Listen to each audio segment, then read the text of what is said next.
Se o cego encarregado de escriturar os ilícitos ganhos da camarata dos malvados tivesse decidido, por efeito de uma iluminação esclarecedora do seu duvidoso espírito, passasse para este lado, com os seus tabuleiros de escrever, o seu papel grosso e o seu punção, certamente andaria agora ocupado a redigir a instrutiva e lamentável crônica do mal passadio e outros muitos sofrimentos destes novos, espoliados companheiros.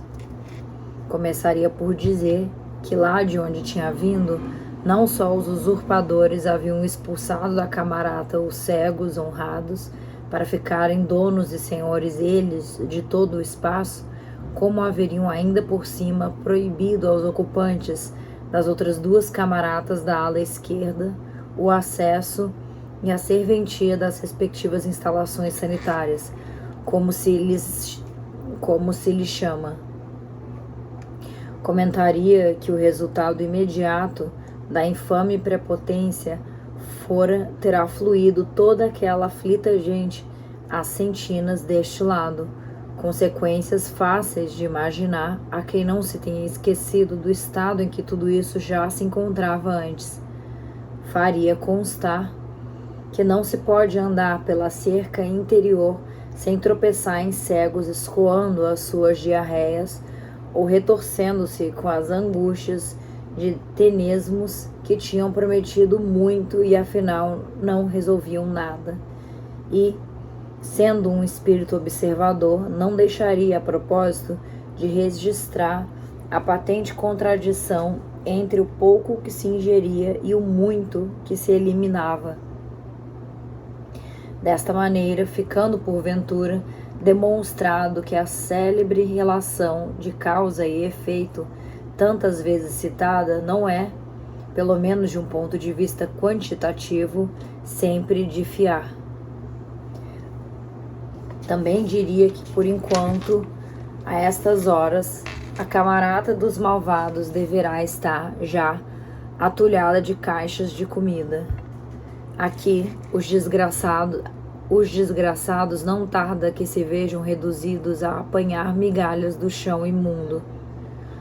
Não se esqueceria o cego contabilista de condenar, na sua dupla qualidade de parte no processo e cronista dele, o procedimento criminoso dos cegos opressores, que preferem deixar que se estrague a comida a dar-lhe a quem dela tão precisado está.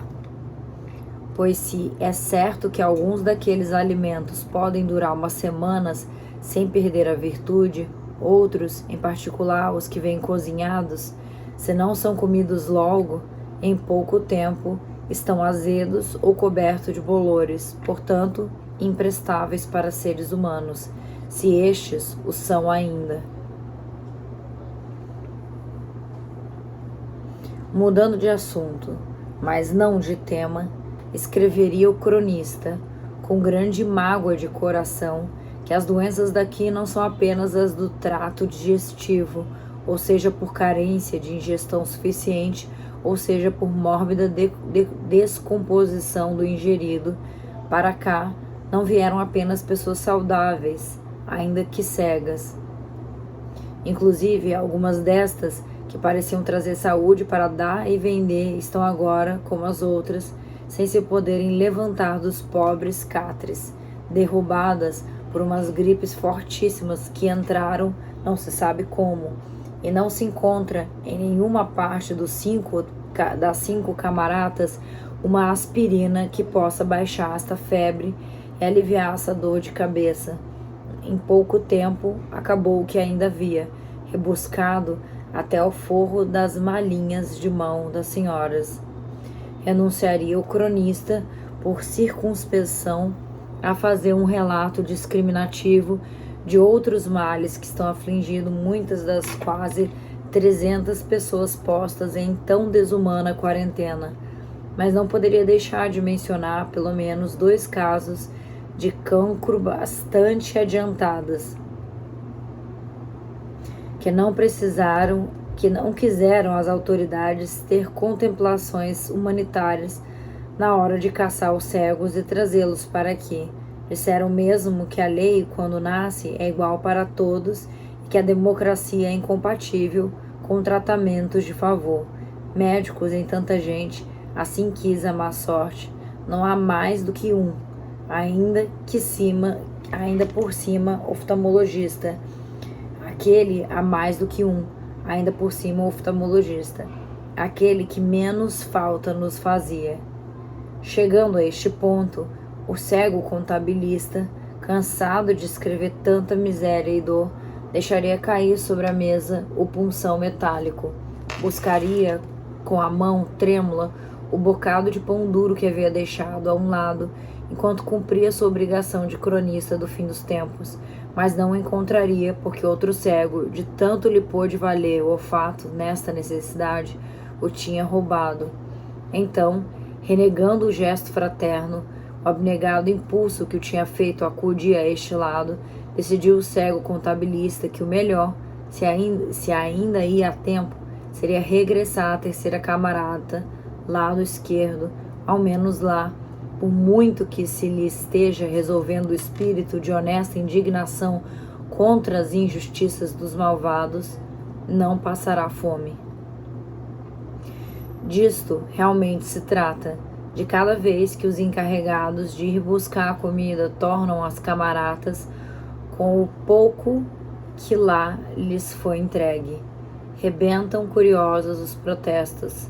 Há sempre alguém que propõe uma ação coletiva organizada, uma manifestação maciça, apresentando como argumento valedor a tantas vezes verificada força expansiva do número sublimada na afirmação dialética de que as vontades em geral apenas adicionáveis umas às outras também são muito capazes, em certas circunstâncias, de multiplicar-se entre si até o infinito. Porém não tardava que os ânimos acalmassem, bastava que alguém mais prudente, com a simples e objetiva intenção de ponderar as vantagens e os riscos da ação proposta, lembrasse aos entusiastas os efeitos mortais que costumam ter as pistolas. Os que forem adiante, dizem, sabem o que lá tem à espera. E quanto aos outros de trás, o melhor é nem imaginar o que sucederá, no caso muito provável de nos assustarmos ao primeiro disparo. Seremos mais a morrer esborrachados do que a tiros. Como solução intermédia, foi decidido numa das camaratas, e dessa decisão passaram palavras às outras, que mandariam a buscar a comida não os já escarmentados emissários do costume, mas um grupo nutrido deles. Maneira esta obviamente imprópria, umas 10 ou 12 pessoas, as quais tratariam de expressar coralmente o descontentamento de todos. Pediram-se voluntários, mas, talvez por efeito das desconhecidas advertências dos cautelosos, em nenhuma camarata foram tantos os que se apresentaram para a missão. Graças a Deus, esta evidente mostra de fraqueza moral deixou de ter qualquer importância, e mesmo de ser motivo de vergonha, quando, dando razão à prudência, houve conhecimento do resultado da expedição organizada pela camarata que tivera a ideia. Os 8 corajosos que se atreveram foram incontinente corridos a cacete. E se é verdade que apenas uma bala foi disparada, não o é menos que esta não levava a pontaria tão alta como as primeiras. A prova está em que os reclamantes juraram, depois, tê-lo ouvido assobiar pertíssimo das cabeças. Se já tinha havido aqui intenção assassina, talvez o venhamos a saber mais tarde. Por ora, concede-se ao atirar o benefício da dúvida, isto é, ao aquele tiro não passou realmente de um aviso, ainda que mais a sério, ou o chefe dos malvados se equivocou acerca da altura dos manifestantes, por imaginá-los mais baixos, ou então, suposição está inquietante, o equívoco terá sido imaginá-los até mais altos do que o eram de fato. caso em que a intenção de matar passaria a ter de ser inevitavelmente considerada. Deixando agora de parte estas miúdas questões e atendendo aos interesses gerais, que são os que contam, foi uma autêntica providência, mesmo que tenha sido apenas uma casualidade, terem se anunciado esses reclamantes como delegados da camarata no número tantos. Assim, só ela teve de jejuar por castigo durante 3 dias, e com muita sorte que podiam ter-lhes cortado os víveres para sempre. Como é justo que suceda a quem ousa morder a mão que lhe dá de comer. Não tiveram, pois, outro remédio os da camarata insurreta durante esses 3 dias, do que andar de porta em porta e implorar a esmola de uma côdea de pão, pelas alminhas, se possível adubado com algum conduto. Não morreram de fome, é certo, mas tiveram de ouvir do bom e do bonito. Com ideias dessas, bem podem vocês limpar as mãos à parede. Se tivéssemos ido na vossa conversa, em que situação estaríamos agora? Mas, pior do que tudo, foi quando lhes disseram: tenham paciência, não há palavras mais duras de ouvir, antes um insulto. E quando os 3 dias do castigo acabaram, e se acreditou que ia nascer um dia novo, viu-se que a punição da infeliz camarata, aquela onde se albergavam todos os 40 cegos insurretos, afinal não tinham terminado, pois a comida, que até aí mal tinha chegado para 20, passara a ser tão pouca que nem a 10 conseguia matar a fome. Pode-se, portanto, imaginar a revolta, a indignação e também, doa quem doer, fatos são fatos, o medo das camaratas restantes, que já se viam assaltadas pelos necessitados, divididas elas entre os deveres clássicos da humana solidariedade e a observância do velho e não menos clássico preceito de que a caridade bem entendida por nós próprios é que terá de começar. Estavam as coisas neste ponto quando veio ordem dos malvados para que lhes fossem entregues mais dinheiro e objetos valiosos. Porquanto consideravam eles a comida fornecida já havia ultrapassado o valor do pagamento inicial. Aliás, segundo eles afirmavam, generosamente calculado por alto. Responderam aflitas as camaratas que não lhes tinha ficado nos bolsos nenhum único centavo, que todos os bens recolhidos haviam sido pontualmente entregues e que, argumento este em verdade vergonhoso, não seria de todo equânime qualquer decisão que deliberadamente ignorasse as diferenças de valor das distintas contribuições, isto é, em palavras simples, não estava bem que fosse o justo a pagar pelo pecador, e que, portanto, não se deviam cortar os alimentos a quem provavelmente ainda teriam um saldo a seu favor. Nenhuma das camaratas, evidentemente, conhecia o valor do que fora entregue pelas restantes, mas cada uma achava que tinha razões para ainda continuar a comer quando as demais já se lhes tivesse acabado o crédito. Felizmente, graças ao que os conflitos latentes morreram à nascença, os malvados foram terminantes. A ordem era para ser cumprida por toda a gente. Se tinha havido diferença na avaliação, ficavam no segredo da contabilidade do cego escritutário. Nas camaratas, a discussão foi acesa, áspera, algumas vezes chegou à violência. Suspeitavam alguns que certos egoístas e mal intencionados haviam escondido parte dos seus valores na altura da recolha e, portanto, tinham andado a comer à custa de quem honestamente se tinha despojado de tudo em benefício da comunidade. Alegavam outros, recuperando para uso pessoal, que até aí fora uma argumentação coletiva, que aquilo que haviam entregado só por si daria para continuarem a comer ainda por muitos dias, em lugar de terem de estar ali a sustentar parasitas. A ameaça que os cegos malvados tinham feito ao princípio de virem passar revistas camaratas e punir os infratores acabou por ser executada dentro de cada uma, cegos bons contra cegos maus, malvados também. Não se encontraram riquezas estupendas, mas ainda foram descobertos uns quantos relógios e anéis, tudo mais de homem que de mulher.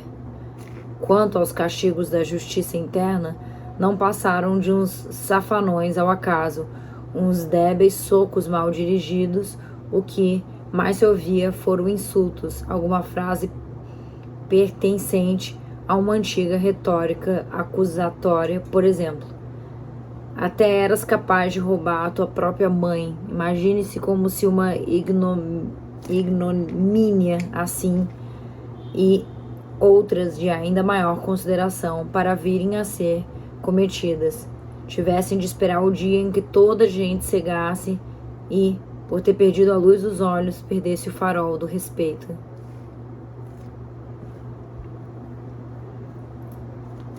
Os cegos malvados receberam pagamento com ameaças de duras represálias, que, por fortuna, depois não cumpriram. Supôs-se que, por esquecimento, quando certo é que andavam já com outra ideia na cabeça, como não tardará a saber-se, tivessem eles executado as ameaças e mais injustiças viriam agravar a situação, acaso com consequências dramáticas imediatas, porquanto duas das camaratas, para ocultarem um delito de retenção de que eram culpadas, se apresentaram em nome de outras, carregando as camaratas inocentes com culpas que não eram suas, alguma até tão honesta que tudo havia entregado no primeiro dia. Felizmente, para não estar com mais trabalho, o cego contabilista resolvera escriturar à parte, em uma só folha de papel, as diferentes novas contribuições, e foi o que a todos valeu, tanto inocentes como culpados, porque, de certeza, a irregularidade fiscal lhe teria saltado aos olhos se estivesse levado às respectivas contas. Passada uma semana, os cegos malvados mandaram recado de que queriam mulheres. Assim, simplesmente: tragam-nos mulheres. Esta inesperada, ainda que não de todo insólita, exigência causou a indignação que é fácil imaginar.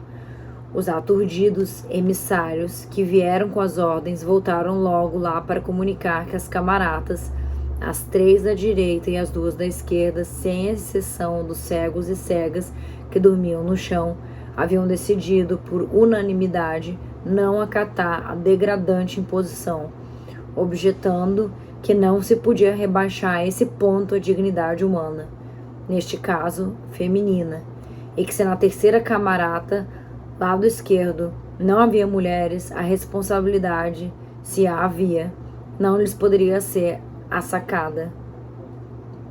A resposta foi curta e seca: se não nos trouxerem mulheres, não comem. Humilhados, os emissários regressaram às camaratas com a ordem: ou vão lá, ou não nos dão de comer. As mulheres sozinhas, as que não tinham parceiro ou não os tinham fixo, protestaram imediatamente. Não estavam dispostas a pagar a comida dos homens das outras com o que tinham entre pernas. Uma delas teve mesmo o atrevimento de dizer, esquecendo o respeito que devia ao seu sexo: eu sou muito senhora de lá ir, mas o que ganhar é para mim, e se me apetecer, fico a viver com eles. Assim tenho cama e mesa garantida. Por estas inequívocas palavras o disse, mas não passou aos atos subsequentes. Lembrou-se a tempo do mau bocado que iria ser se tivesse de aguentar sozinha o furor erótico de 20 machos desenfreados que, pela urgência, pareciam estar cegos de ciúme. Porém, essa declaração, assim, levianamente proferida na segunda camarata, lado direito, não caiu em cesto roto. Um dos emissários, com particular sentido de ocasião, deitou-lhe logo a mão para propor que se apresentassem voluntárias ao serviço, tendo em conta que o que se faz de moto próprio custa, em geral, menos do que o que tem de fazer-se por obrigação. Só um derradeiro cuidado, uma última prudência, o impediram de rematar o apelo citando o conhecido provérbio: quem corre por gosto não cansa. Mesmo assim, os protestos explodiram mal ele acabou de falar. Saltaram as fúrias de todos os lados, sem dó nem piedade. Os homens foram moralmente arrasados, apelidados de chulos, de proxenetas, de chupistas, de vampiros, de exploradores, de alcoviteiros, conforme a cultura, o meio social e o estilo pessoal das justamente indignadas mulheres.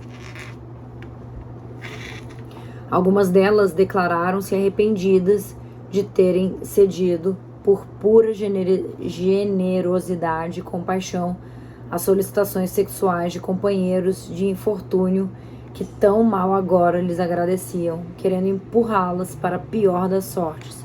Os homens procuraram justificar-se que não era bem assim, que não dramatizassem, que diabo, falando é que a gente se entende. Foi só porque o costume manda pedir voluntários em situações difíceis e perigosas, como esta sem dúvida o é. Estamos todos em risco de morrer à fome, vocês e nós. Acalmaram-se algumas das mulheres, deste modo chamadas à razão, mas uma das outras, subitamente inspirada, lançou uma nova acha à fogueira quando perguntou irônica: e o que é que vocês fariam se eles, em vez de pedirem mulheres, tivessem pedido homens? O que é que fariam? Contem lá, para a gente ouvir. As mulheres rejubilaram. Contem, contem, gritavam em coro, entusiasmadas por terem encostado os homens à parede, apanhados na sua própria ratoaria lógica de que não poderiam escapar. Ratoeira lógica de que não poderiam escapar. Agora queriam ver até onde ia a tão apregoada coerência masculina. Aqui não há maricas, atreveu-se um homem a protestar. Nem putas, retorquiu a mulher que fizera a pergunta provocadora. E ainda que as haja, pode ser que não estejam dispostas a sê-lo aqui por vocês. Muito bom. Uma coisa é ser puta porque quer, outra coisa é ser puta por ordem, para um outro comer. Sai fora. Pode ser que não estejam incomodados, os homens encolheram-se conscientes de que só haveria uma resposta capaz de dar satisfação às vingativas fêmeas. Se eles pedissem homens, nós iríamos, mas nenhum deles teve a coragem de pronunciar estas breves, explícitas e desinibidas palavras, e tão perturbados ficaram que nem se lembraram de que não haveria grande perigo em dizê-las. Uma vez que aqueles filhos da puta não queriam desafogar-se com homens, mas com mulheres. Ora, aquilo que nenhum homem pensou, pareceu que o pensaram as mulheres. Não deveria ter outra explicação o silêncio que pouco a pouco se foi instalando na camarata onde se deram estes confrontos. Como se tivessem compreendido que para elas a vitória na peleja verbal não se distinguia da derrota que inevitavelmente viria depois. Porventura, nas restantes camaratas não terá sido diferente o debate, porquanto é sábio que as razões humanas se repetem muitos e as sem razões também. Aqui, quem proferiu a sentença final foi uma mulher já de 50 anos que tinha consigo a mãe velha e nenhum outro modo de lhe dar de comer. Eu vou, disse. Não sabia que essas palavras eram um eco das que na primeira camarada, lado direito, haviam sido ditas pela mulher do médico.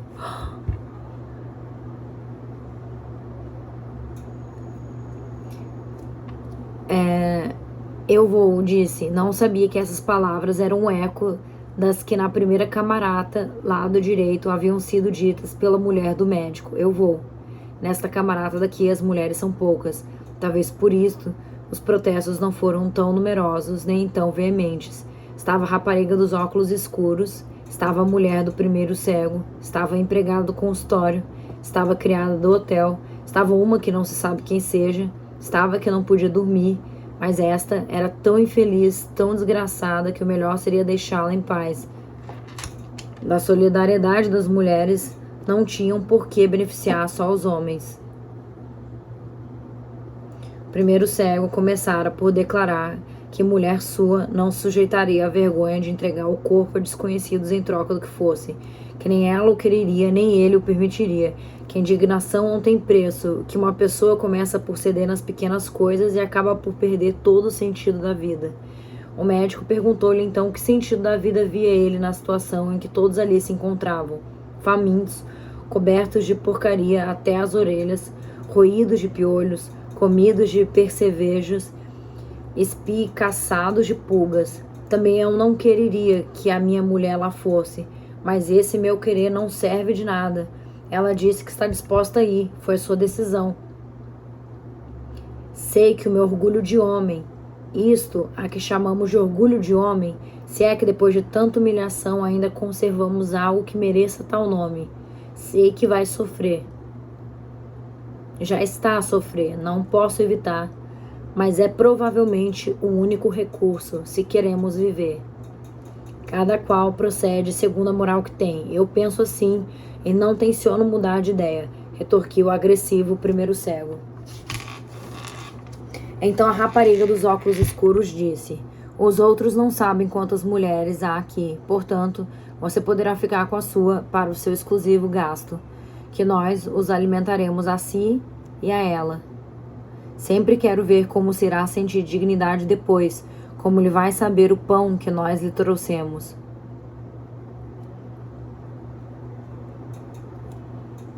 A questão não é essa, começou o primeiro cego a responder. A questão é...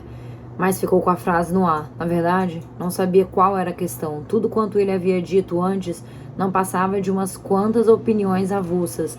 Nada mais que opiniões, pertencentes a outro mundo, não é este. O que ele deveria, isso sim, era levantar as mãos ao céu e agradecer a sorte de poderem ficar-lhe, por assim dizer, as vergonhas em casa, em vez de ter de suportar o vexame de saber-se sustentando pelas mulheres dos outros.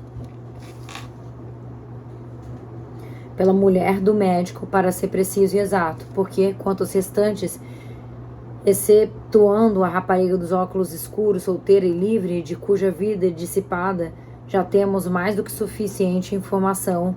Se elas tinham maridos, não se encontravam ali. O silêncio que se seguiu à frase interrompida pareceu ficar à espera de que alguém aclarasse definitivamente a situação. Por isso, não tardou muito que falasse quem tinha de falar.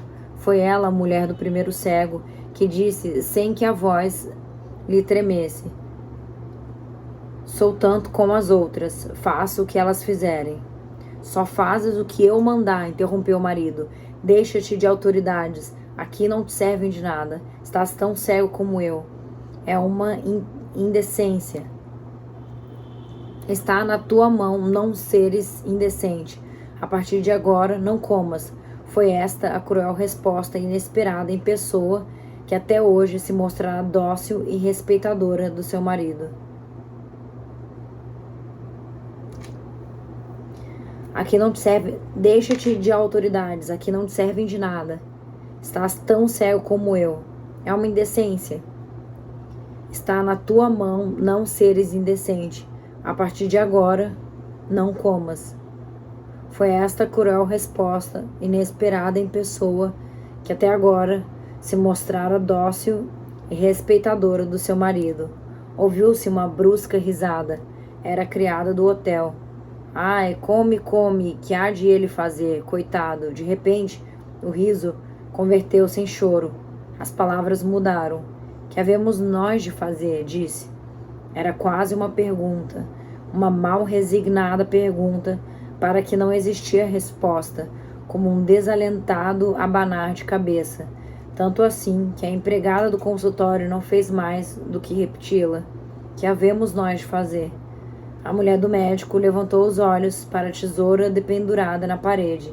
Pela expressão deles, disse-ia que estava a fazer-lhe a mesma pergunta, salvo se o que procuravam era uma resposta à pergunta que ela lhe devolvia: que queres fazer comigo?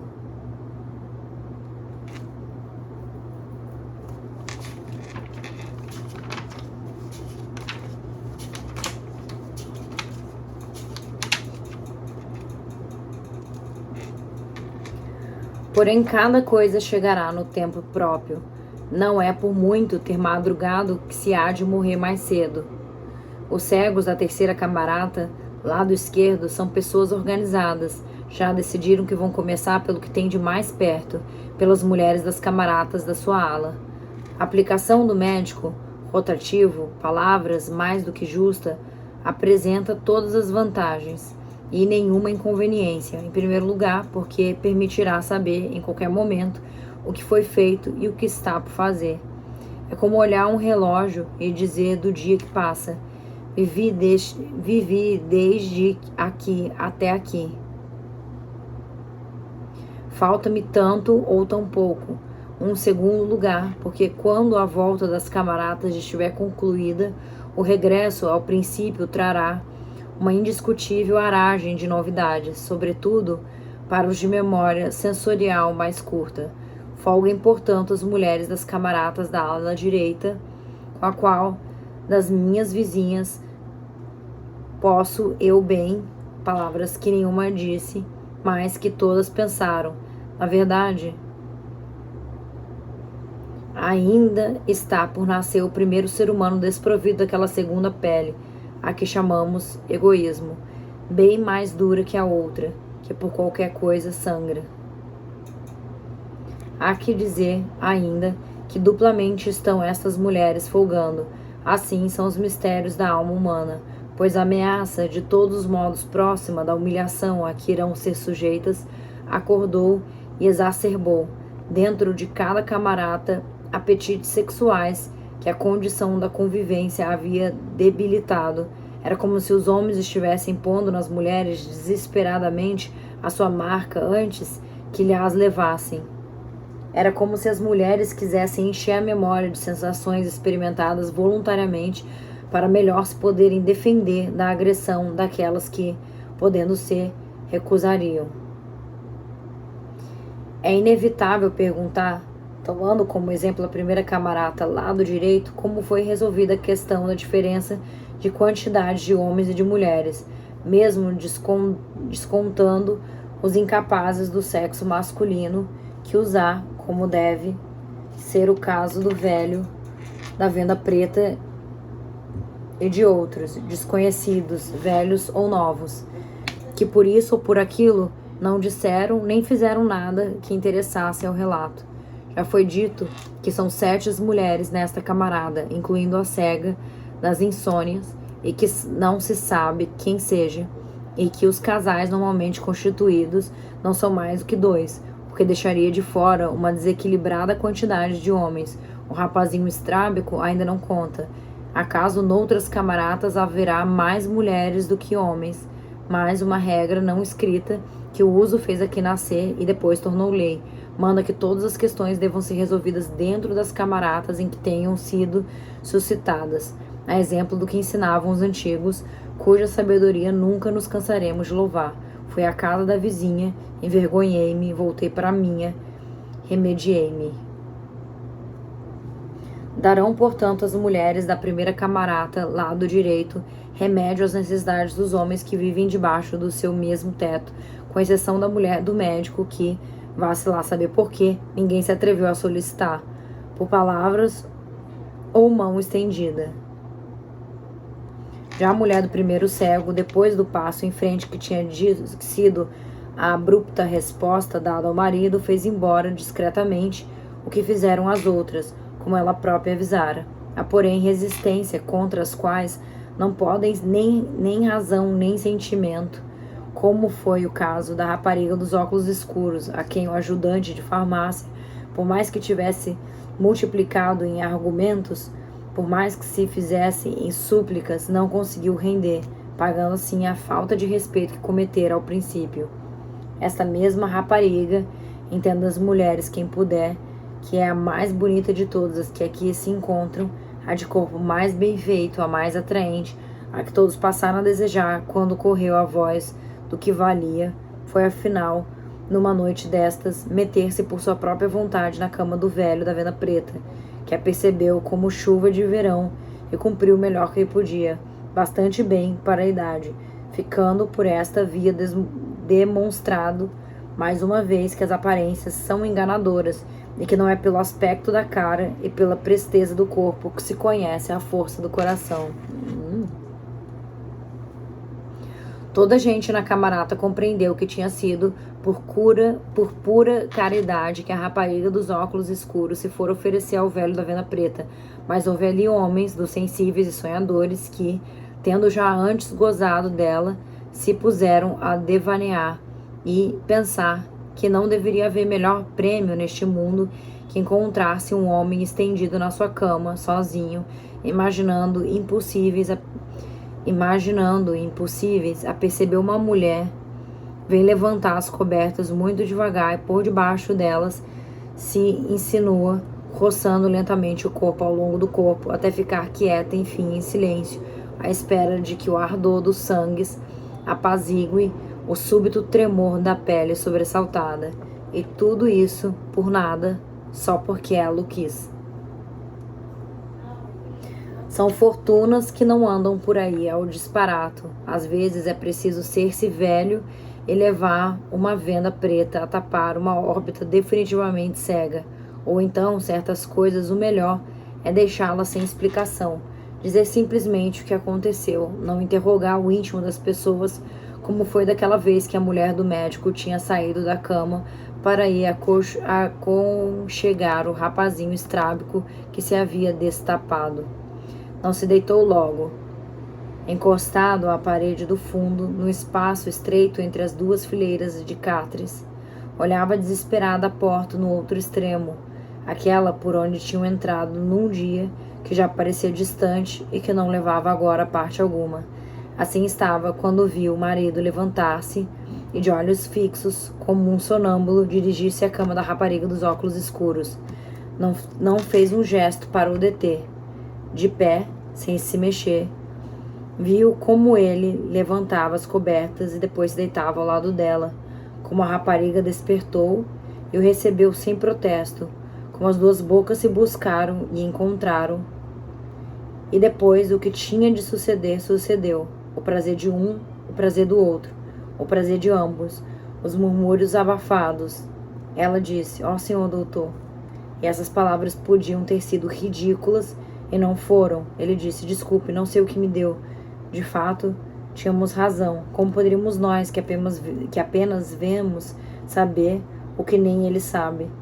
Deitados no catre estreito, não podiam imaginar que estavam a ser observados. O médico, de certo que sim, subitamente inquieto. Estaria dormindo. A mulher. Perguntou-se: andaria aí pelos corredores como todas as noites? Fez um movimento para voltar à cama, mas uma voz disse: "Não te levantes." E uma mão pousou-se no seu peito, com a leveza de um pássaro. Ele ia falar, talvez repetir, que não sabia o que lhe tinha dado, mas a voz disse: "Se não disseres, nada compreenderei melhor." A rapariga dos óculos escuros começou a chorar. "Que infelizes nós somos", murmurou, e depois: Eu também quis. O senhor doutor não tem culpa. Cala-te", disse suavemente a mulher do médico. "Falemo-nos todos. Há ocasiões que as palavras não servem de nada. Quem me dera a mim poder também chorar. Dizer tudo com lágrimas. Não ter de falar para ser entendida." Sentou-se na borda da cama, estendeu o braço por cima dos dois corpos, como para cingi-los no mesmo amplexo, e inclinando-se toda para a rapariga dos óculos escuros, murmurou-lhe baixinho ao ouvido: "Eu vejo." A rapariga ficou imóvel, serena, apenas perplexa, porque não sentia nenhuma surpresa. Era como se já o soubesse desde o primeiro dia e só não tivesse querido dizê-lo em voz alta por ser um segredo que não lhe pertencia.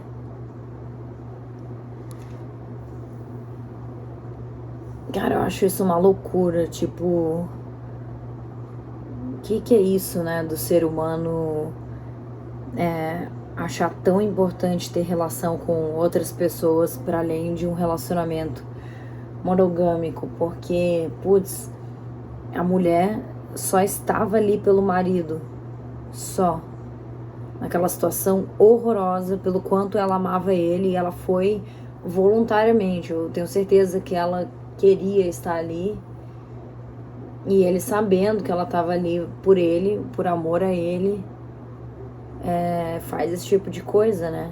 Parece que é uma coisa para além da naturalidade, não, tipo, para além da... Parece ser uma coisa natural. Tipo, o que explica isso, né? Que loucura. Girou a cabeça um pouco e sussurrou por sua vez ao ouvido da mulher do médico. Eu sabia, não sei se tenho certeza, mas acho que sabia. É um segredo, não pode dizer a ninguém. Esteja descansada. Tenho confiança em ti. Pode tê-la. Antes queria morrer que enganá-la. Deves tratar-me por tu. Isso não sou capaz. Murmuravam ao ouvido, ora uma, ora outra, tocando com os lábios o cabelo, o lóbulo da orelha. Era um diálogo insignificante, era um diálogo profundo. Se podem estar juntos estes contrários, uma pequena conversa cúmplice que parecia não conhecer o homem deitado entre as duas,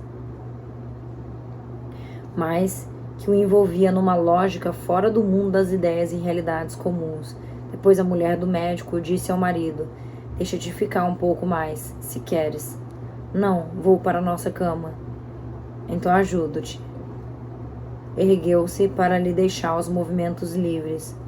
Contemplou por um instante as duas cabeças cegas, pausadas lado a lado no travesseiro encardido, as caras sujas, os cabelos emaranhados, só os olhos resplandecendo inutilmente. Ele levantou-se devagar, buscando apoio. Depois ficou parado ao lado da cama, indeciso, como se de súbito tivesse perdido a noção do lugar onde se encontrava. Então ela, como sempre havia feito, agarrou-lhe um braço, mas agora o gesto tinha um sentido novo. Nunca lhe necessitara tanto que o guiasse como neste momento. Porém, não poderia saber até que ponto.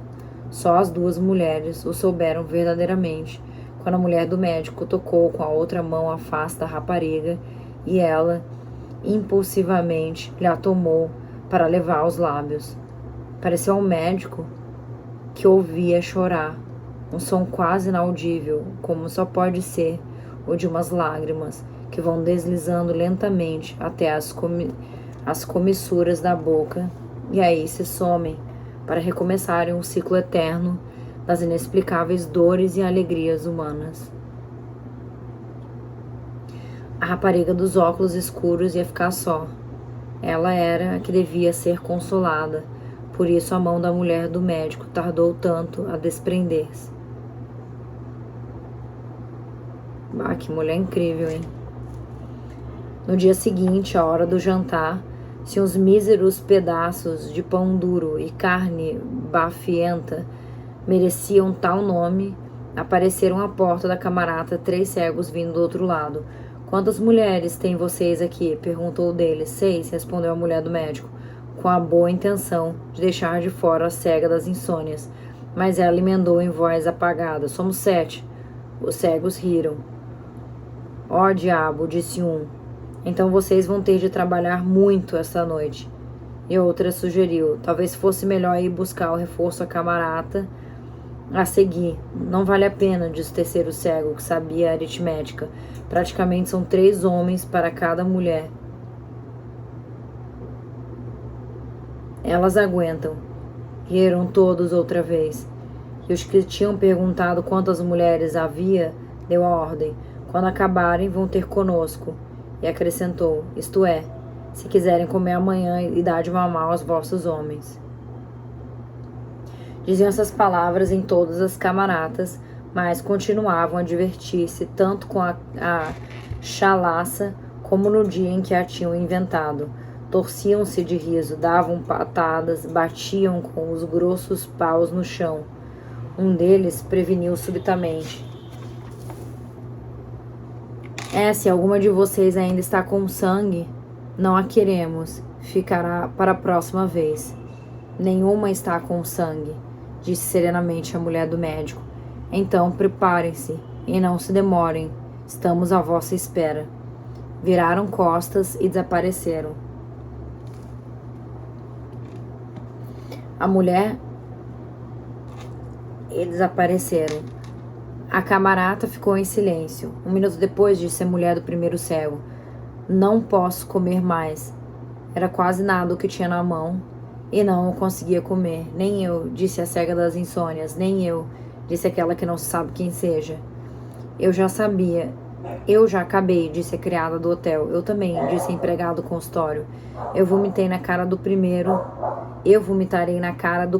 que se chegar a mim, disse a rapariga dos óculos escuros. Estavam todas levantadas, trêmulas e firmes. Então a mulher do médico disse: eu vou à frente. O primeiro cego tapou a cabeça com a manta, como se isso servisse para alguma coisa. Cego já ele estava. O médico atraiu a mulher a si e, sem falar, deu-lhe um rápido beijo na testa. Que mais podia ele fazer? Aos outros homens tanto se lhes devia dar. Não tinham nem direitos nem obrigações de marido sobre nenhuma das mulheres que ali iam. Por isso, ninguém poderá vir a dizer-lhes: corno consentidor é 2 vezes corno.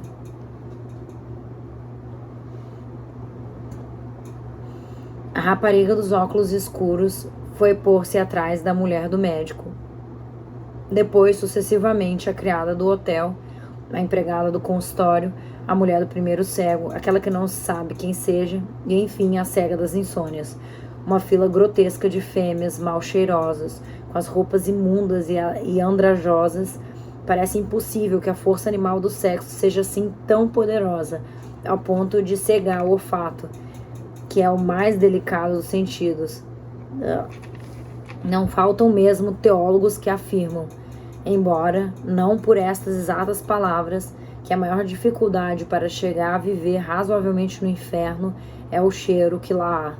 Devagar, guiadas pela mulher do médico, cada uma com a mão no ombro da seguinte, as mulheres começaram a caminhar. Estavam todas descalças porque não queriam perder os sapatos no meio das aflições e angústias porque iam passar. Quando chegaram ao átrio da entrada, a mulher do médico encaminhou-se para a porta. Devia querer saber se ainda haveria mundo. Ao sentir a frescura do ar, a criada do hotel lembrou assustada: não podemos sair, os soldados estão lá fora. E a cega das insônias disse: mais valia, em menos de 1 minuto estaríamos mortas. Era como deveríamos estar, todas mortas. Nós? Perguntou a empregada do consultório. Não, todas. Todas as que nos encontramos aqui. Ao menos teríamos a melhor das razões para estarmos cegas. Nunca pronunciara tantas palavras seguidas desde que a trouxeram. A mulher do médico disse: vamos, só quem tiver de morrer, morrerá. A morte escolhe sem avisar.